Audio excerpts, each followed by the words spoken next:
ఈర్ష్యాలు, అసూయలు ఇవే చూపెడుతున్నారు. అవునా కాదా? అలాంటి సీరియల్ మనం చూడొచ్చా? స్త్రీ జాతిని ఎంత నికృష్టంగా చూపెడుతున్నాడు. ఏమండి మన తెలుగు రాష్ట్రాలు అలాంటి వాళ్ళు ఎవరైనా ఉన్నారా? ఏమండి ఆడవాళ్ళ విలన్లు, ఆడవాళ్ళే కడుపులు కోసేయడం, పీకలు కోసేయడం, యాక్సిడెంట్లు చేసేయడం, ఏ స్త్రీని కూడా గౌరవంగా చూపెట్టడం లేదు. అన్ని సీరియళ్ళు ఆడవాళ్ళ శత్రువులు, ఆడవాళ్ళ విలన్లుగా చూపెడుతూ ఉన్నారు. అలాంటి సీరియల్ మనం ఏం చేయాలి? మరి మనం ఏం చేస్తున్నాం? చూసి ఏమైపోతున్నాం?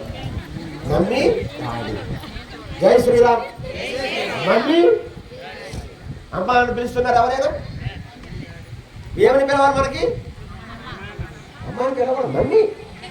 ఓ ఆ పక్కింటి బాబాట కాన్వెంట్లో జాయిన్ చేశారు. ఒక 15,000 రూపాయలు ఫీజు కట్టారు నర్సరీ.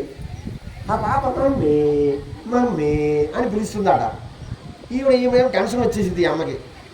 ఎప్పుడున్నా అమ్మ అమ్మ అని పిలుస్తుంది, మమ్మీ అని పిలవడం లేదు. మళ్ళీ పిచ్చిదానా